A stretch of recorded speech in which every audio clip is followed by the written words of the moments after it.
Docteur Blanche. Le jambon ibérique, c'est notre enquête de la semaine. Nom, Pata Negra. Surnom, Bellota, nationalité ibérique. Vous imaginez un cochon noir se gaver de glands au milieu de grands domaines? Raté, le Pata Negra, ça n'existe pas. Ce nom ne recouvre en réalité aucune appellation. Tout n'est pas toujours bon dans le cochon ibérique. Heureusement, l'Espagne s'apprête à lui délivrer de vrais papiers d'identité. Alors, Pata Negra, fin d'un pataquès? Difficile à Paris d'avoir une visibilité sur le Jamón Ibérico. Passage des panoramas, planque au numéro 47, les Grands d'Espagne. La boutique affiche pourtant que du Pata Negra. À sa tête, le madrilène José Luis Bilbao. Depuis 2013, la loi est en train de changer. Le ministère de l'Agriculture espagnol a décidé, plutôt que de lutter contre ce terme, on va lui donner le plus haut rang dans les jambons. Ce serait quoi alors le Pata Negra? C'est en fait l'union d'une race et d'une alimentation. C'est-à-dire? Il a été nourri au gland de chêne, par les ressources naturelles du domaine. Il faut que le domaine soit en moyenne au minimum de presque une hectare par cochon. De quelle race doit être le cochon? On parle d'Ibérico?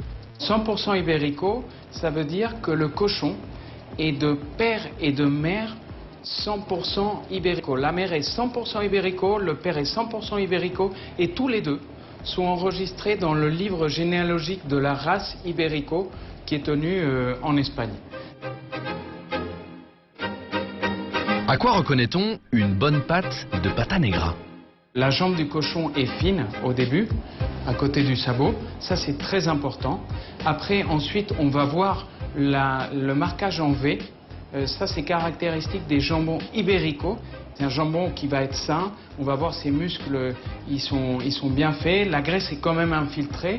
Donc, ça n'a rien à voir à un jambon qui a été en usine, qui avait 2 mètres carrés. L'ossature est différente et le goût doit être différent, évidemment. Et qu'est-ce qui lui donne ce goût, justement?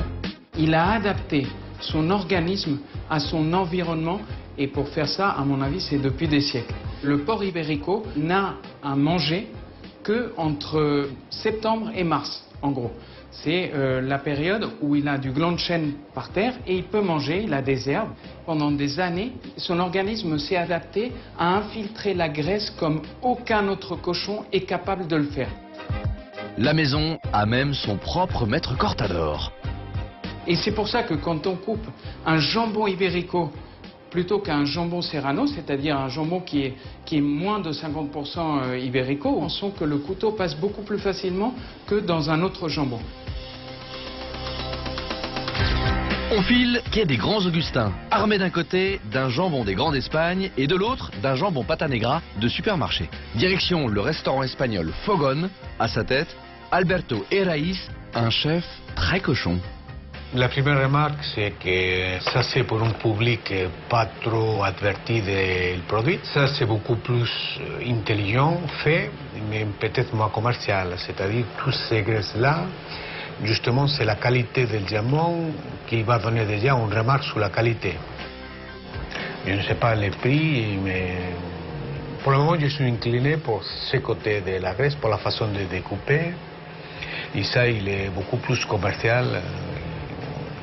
On casse les produits, ici on le voit tout. Pour confirmer son ressenti, Alberto se prête à un drôle de test. La graisse de jambon ibérique, al contact avec la main, il vient liquide.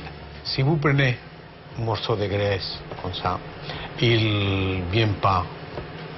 C'est-à-dire que ce n'est pas de bellota. Le goût, les arômes à la bellota, le jambon, il y a tout là, tout. Vous voyez tous ces jambons sans goûter encore. Nettement supérieur, beaucoup plus supérieur. Pour le Pata Negra de supermarché, verdict? Pas bellota, ça c'est sûr. On fait à l'extrême. Ça, c'est pas de bellota, sûr. Ça c'est un produit qui ne mérite pas la peine de regoûter. Et le vrai Pata Negra? Il est doux. Il n'est pas du tout salé, il est très bon. C'est un très bon jambon. Chez Alberto, les vrais jambons s'exposent en vitrine.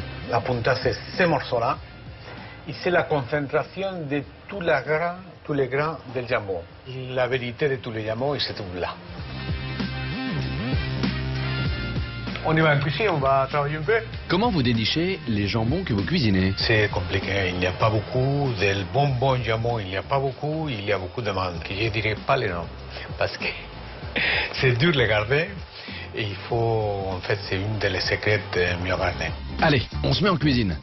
Les épinards, ils sont lavés, ils sont blanchis, un peu d'anis verte, voilà. Quelques pignons, des pains grillés, un peu de sel, juste un peu, pas beaucoup, un peu de poivre, et on va mettre un peu de wasabi. Tout ça, on va bien mélanger. On garnit nos tranches de jambon, on roule et on obtient un maquis version ibérique. Et le roi du tapas nous fait aussi une autre démonstration. On a cuit des potimarrons et on va faire monter des jambons. Mais avant, on va mettre un peu de noisettes grillées. On va mettre un peu d'huile de sésame et on va mettre notre lame de jambon.